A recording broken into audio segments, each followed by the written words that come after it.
Alright, y'all, here again with another video. So after going through a lot of emails and stuff like that, and people being disregarded, dumped by a narc or something like that, and it's kind of hard to deal with. So I came up with a short little list what you can do, to help you get through, these hard times. I understand. So let's get straight up into it. Let's waste no more time. The first thing you want to do after you've been disregarded, dump, or whatever new term they got for it, let go, shit. What you want to do first, know your worth. Don't feel down and out like you stupid, you a loser, can't do anything right. Know your worth. Tell yourself, like, you know what? Maybe we just grew apart. Know your worth.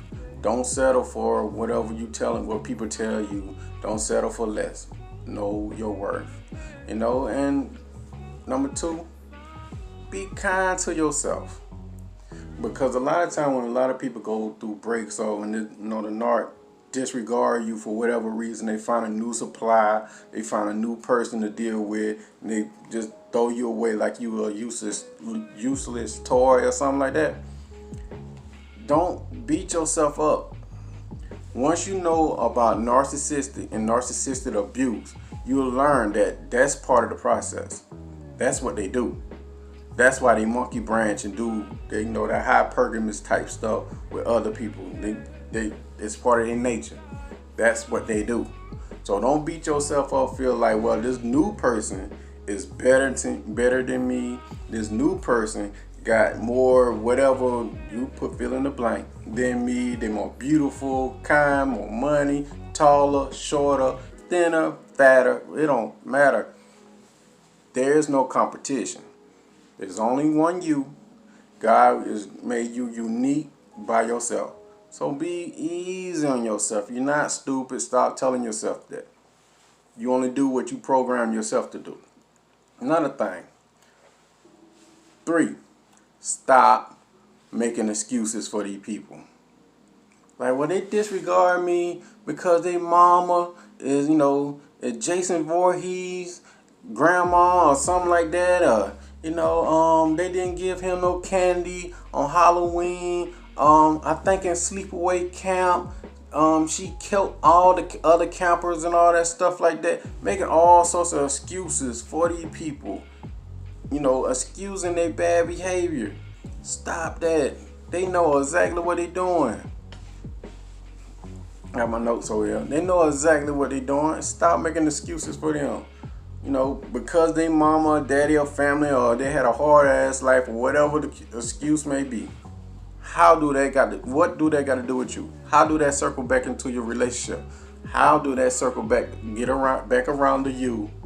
And what they have to do with them treating you like trash? I'll wait. Yeah, absolutely right.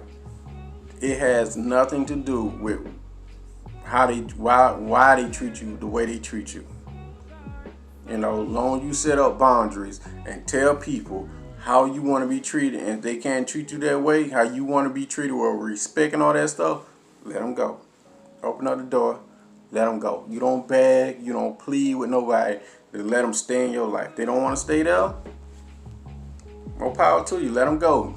You might be crying, you might be hurt, you might even pass out on the floor. But when you wake up, get your conscience back, open up the door and tell them, take your ass on, then. I don't want nobody who don't want me. So the other thing, 4, what you want to do is you want to let go all that resentment, that hatred you might have towards them. Oh, when they gonna get their karma? When karma gonna kick in? I want to see that person hurt. I don't want all that turn the other cheek BS. I don't want to hear all that. When karma gonna come in and get that person? We don't know. We don't know. Nobody knows. We don't know. That's up for the good Lord to take care of, not you. If you don't see no kind of pain and suffering happen to that person, then next thing you know, you living with resentment. And then that resentment gonna turn to hatred. And all that resentment and hatred gonna make you look old. They're gonna hag you down, make you look bad and all that stuff. And the person like that next in line to be in a relationship with you, you're going to overlook that person because you got all this hatred and resentment for this past person. You stuck in life. You letting that person have control and power over your life. So the best thing to do with that, let it go. Let it go. Just focus on the things you have control over right then and there. If you can't do nothing about it, let it go. That brings me to the next one. That's number 5. Focus on the important things in your life. Just name 3 things that's most important in your life. I don't know what it is. You know what it is. Something positive, nothing negative. I don't need nobody out there going to break the law, hoeing their body out, doing something stupid. Focus on the most important things. Those things should be your goals. Your happiness and your healing is all wrapped up in your goals. But before you do your goals, make sure you always put God first in the center of your life. Now, focus on those 3 important things which in your life. It can be your kids, your job, your business, whatever. You know what it is. Moving on. I think the 6. Accept that nothing will be perfect when you're moving on. And accept that this person will never change. The person that leaving out your life, they never gonna change. They showing you in HD colors who they really is. That's them. See, most people are like, well, you know who that person was when you met them. You know that person so dope. You know that person wasn't no good. You know that person used to script and dance. You know that person was a serial cheater hiding clothes in that Nissan Altima.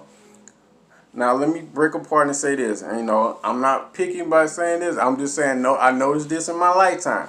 In my lifetime, people that cheat a lot always drive a Nissan Altima, a Toyota Camry, or Altima. I'm just saying. Most people are like, I don't even drive them kind of cars, Warren. Alright, just notice.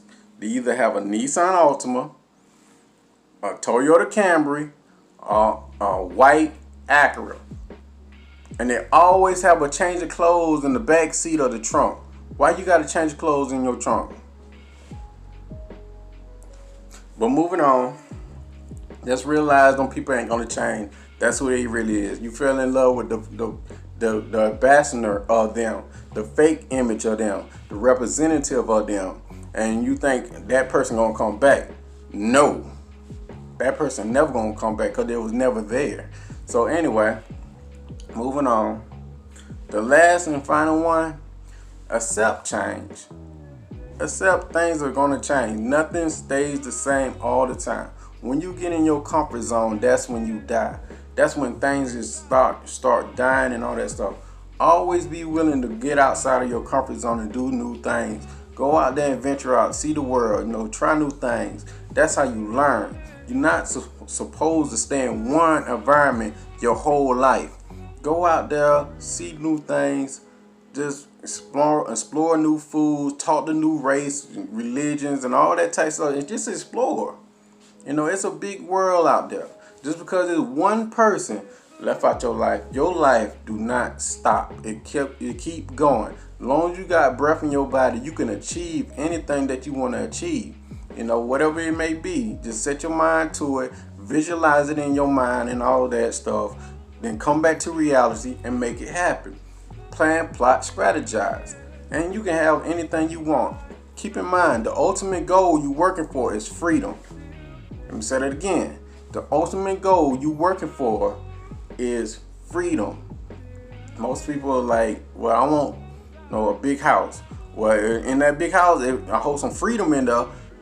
It can be financial freedom, freedom to travel, freedom to do whatever you want. Whatever you want, you just fill in the blank. Just make sure it's freedom at the end of it. That's your ultimate goal. Relationships gonna come and go. That's part of life. It's just part of life. But the meaning of your life is to do that small purpose that God installed into you. Do that and you'll be better. All your goals, your purpose, or whatever it may be, your happiness is wrapped up in them goals. Try doing that. Write out your goals, write out your dreams. If you got to do that vision board thing, so be it. Just do it. Write it out. Put it on paper. Then do it. Every time you fall off, start over. Just start over. As long as you got breath in your body, and if it take you to 90 years old to achieve your goals, so damn be it. Get to it. And watch how your life will change. This right here is just a small thing. You'll be okay. And with that being said, if you need to get in contact with me, I'll be right here. You can shoot me an email, or you can send me a text message. Text me, then we can go over the plan, what we can do to set up the time to talk. So with that being said, take care of yourself, put God first, and you'll be okay. You made it this far. Peace. Bye.